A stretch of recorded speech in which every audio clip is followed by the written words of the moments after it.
नमस्कार, मैं रवीश कुमार। आप देख रहे हैं हमारा दूसरा चैनल रवीश कुमार नई सड़क। इस पर हम ravishkumar.official से कुछ अलग करने की कोशिश करते हैं। तो आज हम प्रार्थना प्रवचन, ये राजकमल प्रकाशन और रज़ा फाउंडेशन ने मिलकर इसे संकलित किया है। आखिर के 2 वर्षों में महात्मा गांधी की प्रार्थनाओं का संकलन है। उन प्रार्थनाओं में गांधी जो कहते थे उन सभी को इसमें दर्ज किया गया है। आज है 15 दिसंबर, जिस दिन हम ये रिकॉर्ड कर रहे हैं। आज के ही दिन मनरेगा, जो महात्मा गांधी के नाम पर चलने वाली सबसे बड़ी योजना है, मनरेगा से महात्मा गांधी को हटा दिया गया। जब उन्हें गोली मारी गई थी 30 जनवरी 1948 को, और इसी किताब में है, तो गांधी के आखिरी शब्द थे हे राम। उन्होंने राम को याद किया। लेकिन मोदी सरकार ने क्या किया कि मनरेगा से महात्मा गांधी को हटाया। गांधी को क्यों हटाया, यह बात किसी को समझ नहीं आ रही।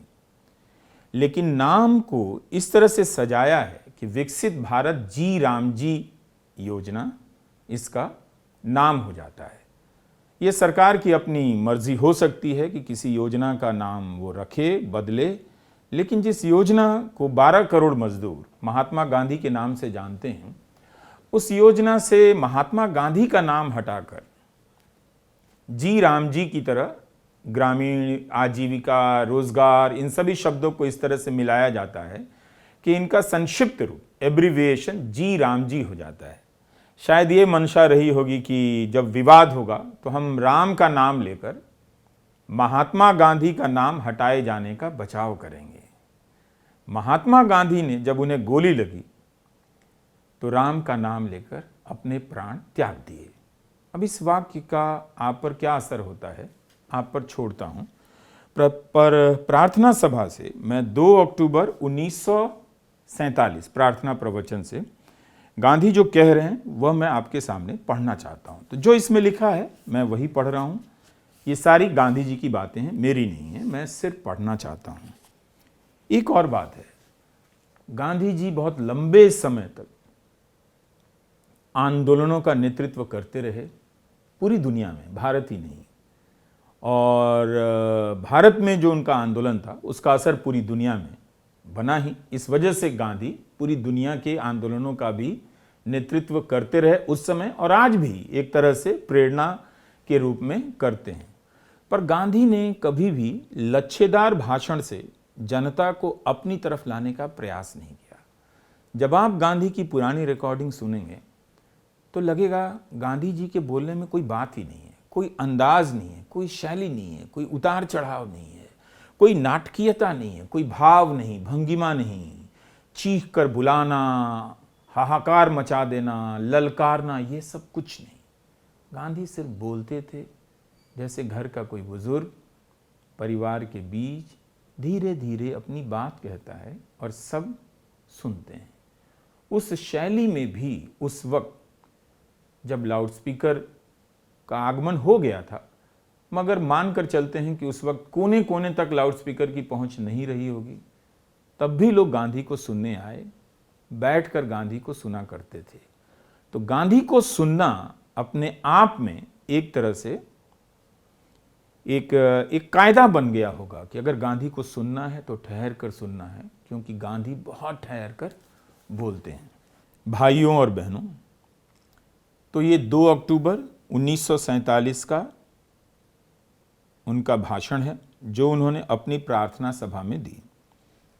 आज तो मेरी जन्मतिथि है। मैं तो कोई अपनी जन्मतिथि इस तरह से मनाता नहीं हूँ।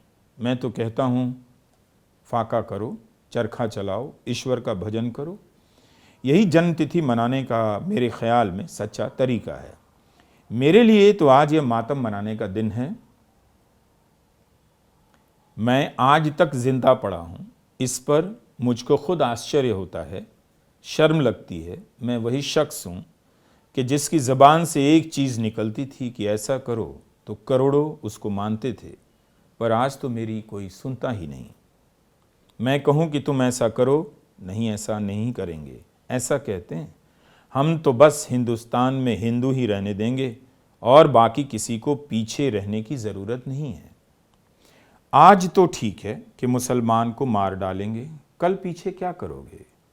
पारसी का क्या होगा और क्रिस्टी का क्या होगा, और पीछे कहो अंग्रेज़ों का क्या होगा? क्योंकि वह भी तो क्रिस्टी है, आखिर वह भी तो क्राइस्ट को मानते हैं, वो हिंदू थोड़े हैं। आज तो हमारे पास ऐसे मुसलमान पड़े हैं जो हमारे ही हैं, आज उनको भी मारने के लिए हम तैयार हो जाते हैं। तो मैं ये कहूँगा कि मैं तो ऐसे बना नहीं हूँ। जब से हिंदुस्तान आया हूँ मैंने तो वही पेशा किया कि जिससे हिंदू मुसलमान सब एक बन जाएं, धर्म से एक नहीं लेकिन सब मिलकर भाई भाई होकर रहने लगें। लेकिन आज तो हम एक दूसरे को दुश्मन की नज़र से देखते हैं। कोई मुसलमान कैसा भी शरीफ हो तो हम ऐसा समझते हैं कि कोई मुसलमान शरीफ हो ही नहीं सकता, वह तो हमेशा नालायक ही रहता है। ऐसी हालत में हिंदुस्तान में मेरे लिए जगह कहाँ है और मैं उसमें जिंदा रहकर क्या करूँगा? आज मेरे से 125 वर्ष की बात छूट गई है, 100 वर्ष की भी छूट गई और 90 वर्ष की भी। आज मैं 79 वर्ष में तो पहुंच जाता हूं, लेकिन वह भी मुझको चुभता है। मैं तो आप लोगों को जो मुझको समझते हैं और मुझको समझने वाले काफ़ी पड़े हैं कहूँगा कि हम यह हैवानियत छोड़ दें। मुझे इसकी परवाह नहीं कि पाकिस्तान में मुसलमान क्या करते हैं।